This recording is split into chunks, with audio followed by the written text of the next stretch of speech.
Welcome to Mother, the show where we can explore our inner mothers to actualize our greatest selves. Through interviews with incredible guests, live coaching sessions, and my own experiences, we're going to dive deep into embracing feminine values and reparenting ourselves.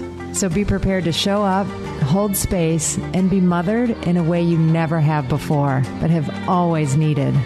It's time to rewrite the mother code.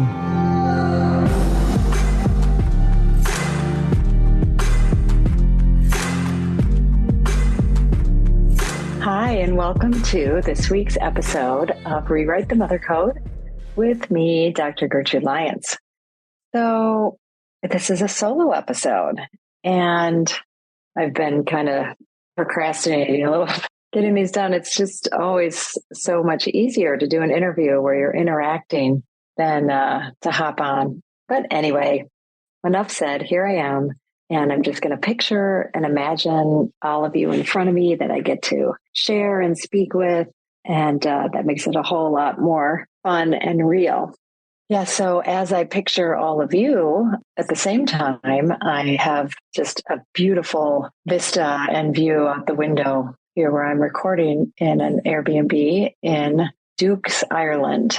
Ireland just captures my soul, and we're going to be spending bits of time here and maybe more, and I'm definitely going to be leading some retreats. So that'll be down the line, possibly in 2024, but for sure, starting in 2025, I'll be leading retreats here because this place is magic to me and just fills my soul with not only fresh air and nature and the sea and the landscape, but it holds a very special place in my heart for other trips that have been here along the way. But that is not the topic of this episode.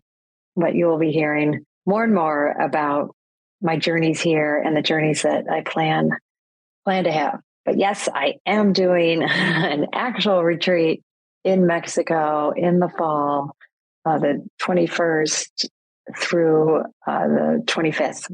So arrive on the 21st, leave on the 25th, and in between there, it's just packed full of, it's kind of I hate to use this word, but I'm going to use it anyway, or phrase, boot camp for self-mothering. So that sounds actually like a little bit at odds with each other. But where it does fit is the fact that it builds muscles. It builds what I really want it to be as a place to come and immerse and build those self-mothering muscles. This is going to be a particularly poignant weekend because the fall equinox actually falls directly on the Saturday. So Saturday of the retreat will be in the full magic and power of the fall equinox. So it's hard to imagine now the beginning of summer and just launching in and spring and all the blossoming and awakening and everything that, we're going to be potentially looking to harvest in the fall is yet to come. So planning ahead so that you have that time for yourself to step back and before we head into more of the rest of fall and into the winter months. Okay, so wonderful. All of this is actually related, and let me tell you how, because the overall topic I wanted to kind of dive into a bit is making choices and discernment around all the choices that we make in our lives. And in the Rewrite the Mother Code framework, we have a lot of mistaken beliefs. We operate incredibly unconsciously. Even when we think we're being conscious, we have to just know that. And even when you've worked on it over the years and you're incredibly more conscious than you used to be because you've done a lot of deep, deep work, there's always more depths, and those depths have the power to run us and make choices and make decisions that we think we're making consciously. So I want to explore that a little bit in today's episode, and I want to use my personal experience that I've been going through really this whole year, but I guess I could say in some ways, really actually more for like a good 2 years, when even though I knew after doing my dissertation that I thought it would be a good idea to actually write a book on the topic. and had that noodling in my mind, but then declared it. Yeah, I really think it was 2 years ago now, this time, that I was definitely going to write a book. Unlike motherhood for me, where it was like, oh, I always knew I wanted to have children. But again, even at our strongest, even when we feel that like so deeply, or think we say, oh, I've known since I was 3 years old or 5 years old that I wanted to have children and, have at least one child, if not more. Where did that notion come from? And there's always, and then we could say, oh, I had brothers and sisters and I really loved it. Or I babysat, or I saw someone in my life and I just knew. And when we say we just knew, now I am not dissing the intuitive aspect of some things that we know, and we don't have to necessarily explain where they came from. But I don't think we do enough often in such major life choices where we really step back and are willing to like peel back the layers and really dive in deep and explore making a choice. So in the motherhood realm, that's around, first off, the big one, do I or do I not want to / hope to / plan to conceive or in some way bring a child into my life? And I've shared that in various ways throughout the episodes, and will be sharing it, even more aspects of it in my book. But I am now experiencing something, and this, what I want to do is kind of share how this framework or way of approaching things like this is generalizable and in our lives, and how we do mother, and we mother in so many ways. So to me, when I made that declaration a couple of years ago, that was very similar to me saying, okay, or my husband and I deciding like, let's start trying to have a family. We knew that we probably would at some point, but there was a moment in time where we said, now is when we're going to kick it off. And that's really what that 2 years ago was for me. Then you start saying it starts becoming real, and then you have to actually do things about it to make it happen. And I jumped right in and was working quite closely with Jessica Zwag and Simply Be. And of course, they were completely on board for it. And I would say they were the, kind of the initial, I don't know what the word I want to use for various junctures of support and people that kind of usher this decision and usher this happening to happen. But they were lovely and instrumental in just kind of getting the ball rolling. Like, where do I start? And Jessica, who had just launched her first book, was very much in it and was really helpful to just like outline a possibility and here's my book proposal, and just someone who just kind of that's already been through it and in it gives you a picture of what it's like and what you might expect. Obviously that happens a ton when you tell people that you want to potentially conceive a child. All the people that come forth that want to share their journeys and share their stories, and a lot of that can be useful. As we know, unsolicited, sometimes it's not. But that being said, so I'd kind of work on it. I started gathering stories and interviewing women, and we would have these chats once a month, and then they got kind of longer time periods in between, and in between I wasn't doing that much, but it wasn't wasted time, right? Like none of this it's all moving in a direction. Fast forward, we kind of went back and forth on that, making, a tad bit of progress, but I shouldn't say that. I started looking at all the pieces of a proposal, what it meant, and really just getting acclimated and learning. This is a whole area that I don't have any experience in. So starting to get educated, starting to work on things, competitive titles, and all of it just felt good to be kind of back in this kind of writing and being with something. I would not equate it to like my dissertation, but, little inklings of that. So then I'm really not making enough progress. It wasn't, going to work to like, I could tell that given Jessica and Simply Be, it's not their job to publish and produce books, that I needed some more ongoing, like more direct support. And that's when I found Jennifer Loudon. Amazing. Serendipitous synchronicity of how I came across her name.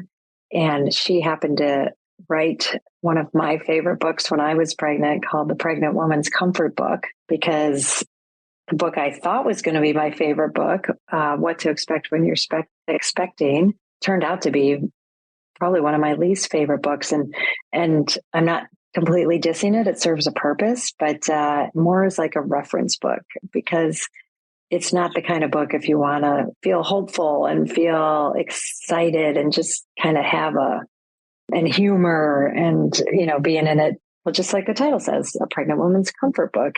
How do you have comfort? So we connected, and that's when I first really started to dig in and get to work.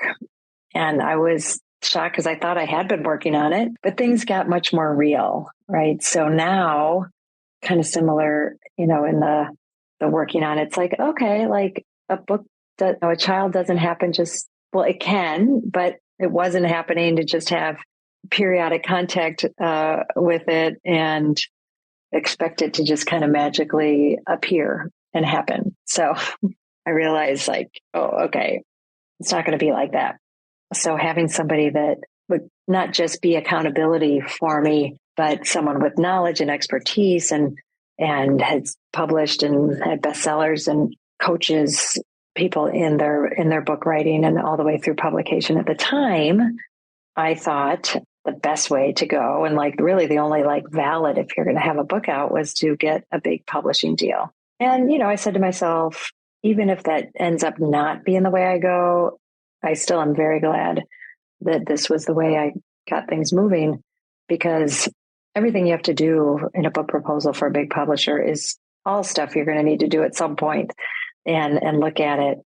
But I really got to see just, what it takes and what the publishers are looking for, what they do for you, kind of the pros and cons of it. Now we're starting to get into real choices. Just kind of thought, I knew it wasn't going to be easy, and everybody would say that, is, getting a publishing deal.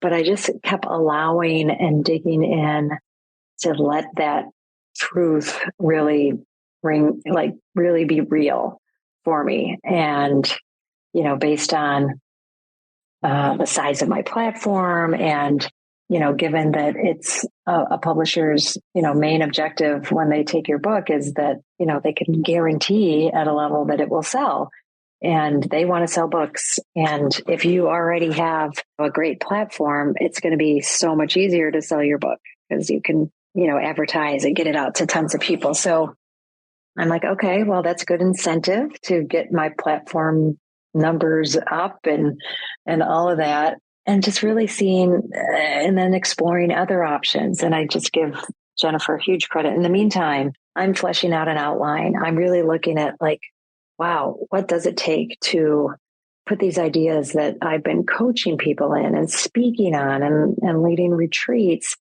It's a whole different thing to put it into writing in a way that's accessible, and then picking a demographic and all these things that I'm learning about it. But I'm just so taken by the fact that I'm just watching the part of me that just wanted to make a choice. What should I do? And thinking about this so much in the conception and pregnancy and birth process, how, it's just so easy to want to give your power over. I don't care if I have to not necessarily write the book I want, if I'm going to get a big publisher to publish it, and just to have the process over with. And, how it can be upsetting and painful, and I don't really know what I'm doing. And I think that's so true for women around the arena of motherhood.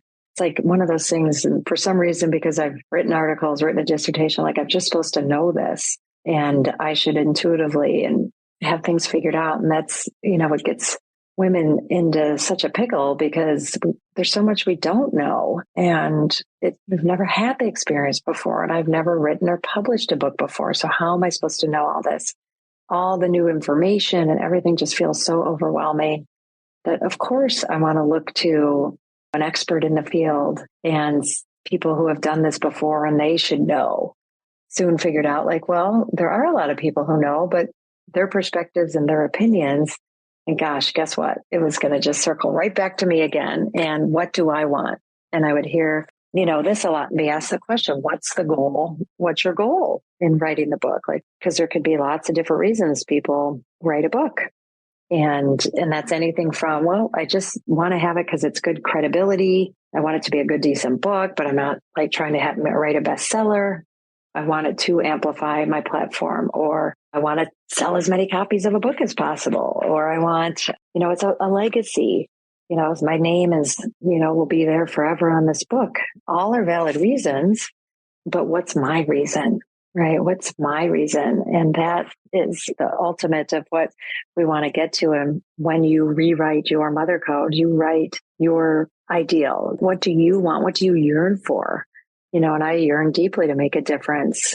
I yearn to have my story told. I yearn to have and heard, and I yearn to raise awareness and bring something that's had so much meaning and impact to me and the people I've served over the years to as many people as possible. Hi, I'm so excited to share with you my 2024 Spring Equinox Self-Mothering Retreat that's happening this March 2024. And I would love for you not only to consider it, but to attend.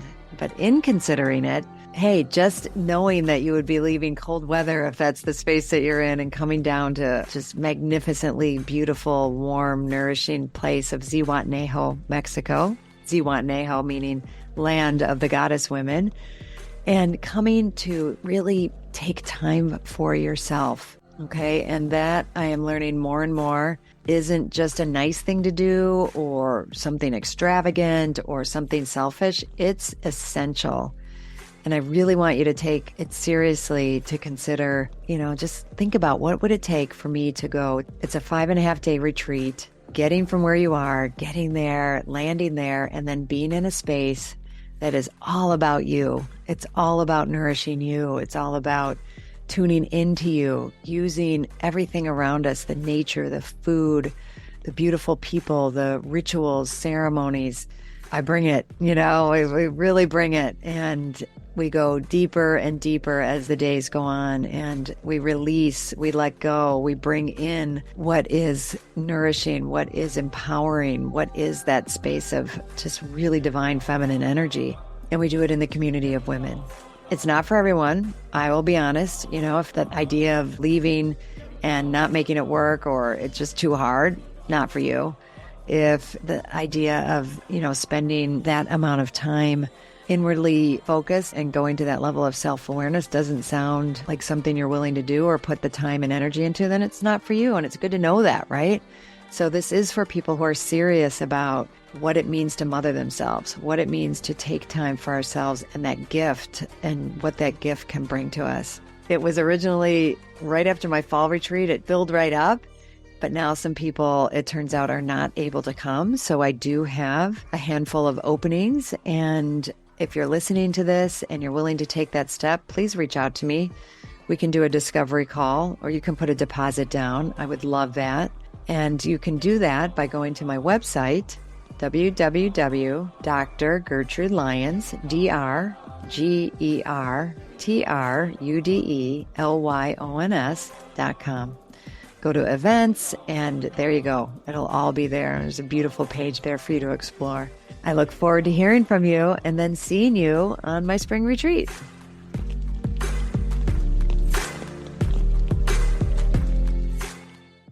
So I wouldn't say that the selling of the book is the big deal, but having it touch and reach a large audience.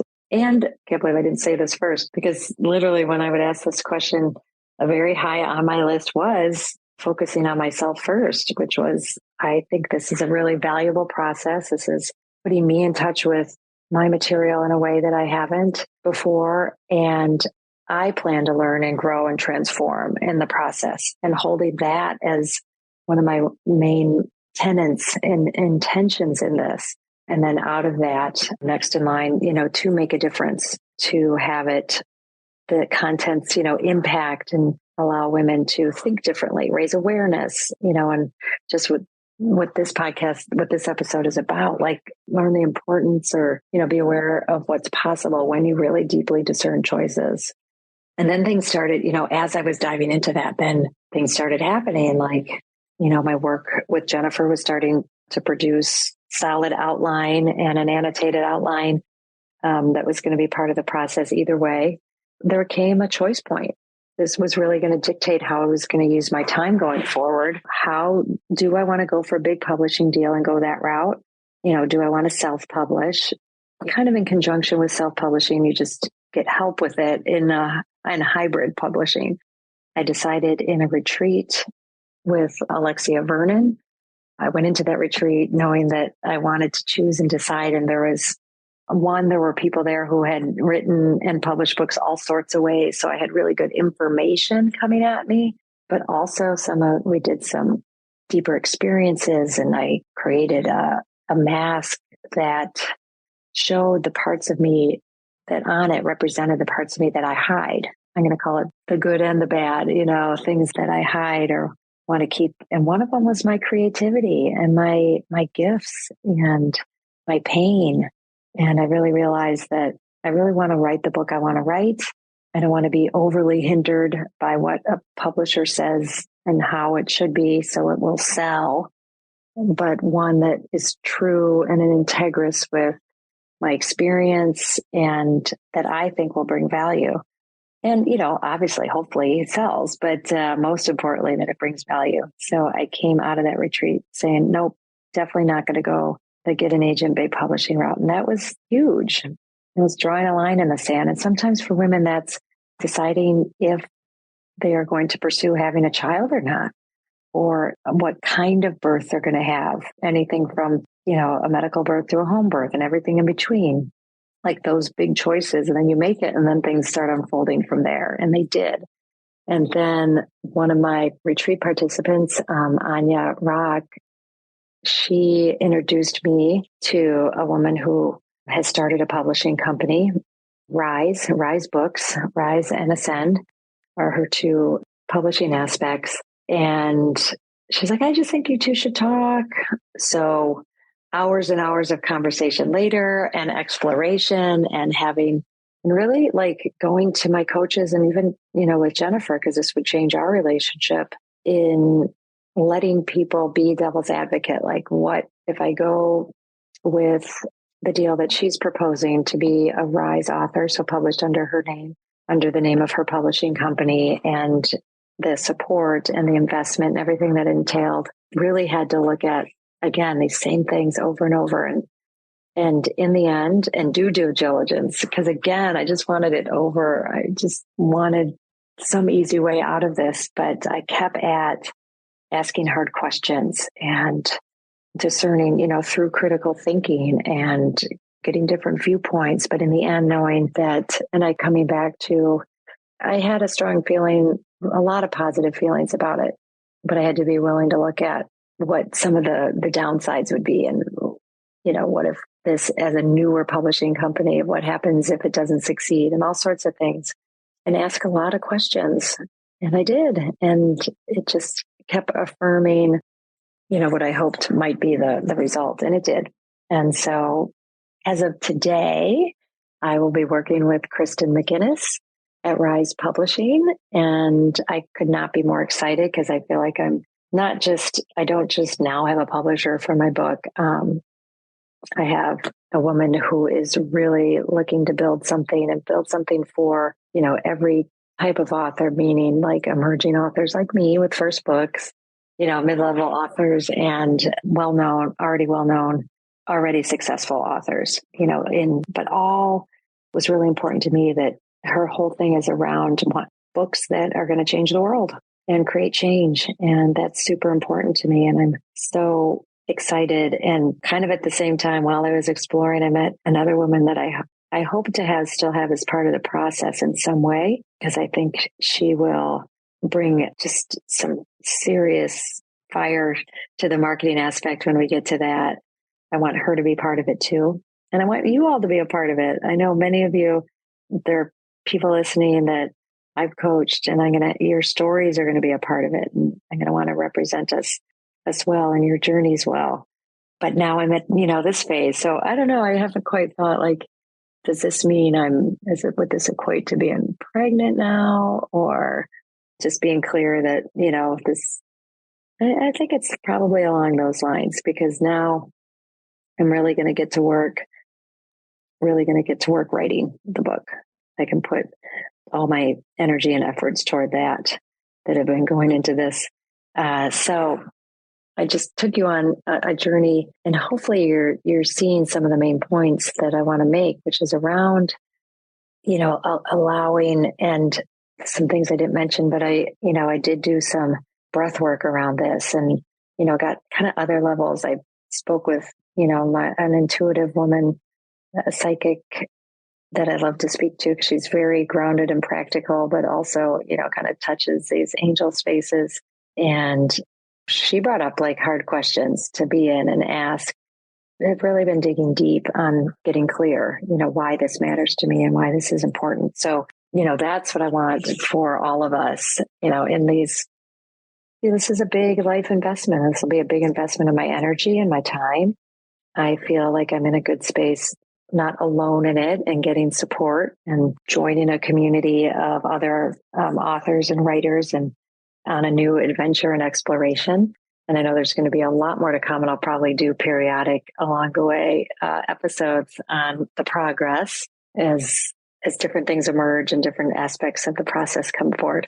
But consider this, and consider all the emotions that come up, and allow yourself to have those. And that's all part of the choice and the decision, but really looking inward once you have the data, to really allow these decisions to, and different aspects of them to emerge.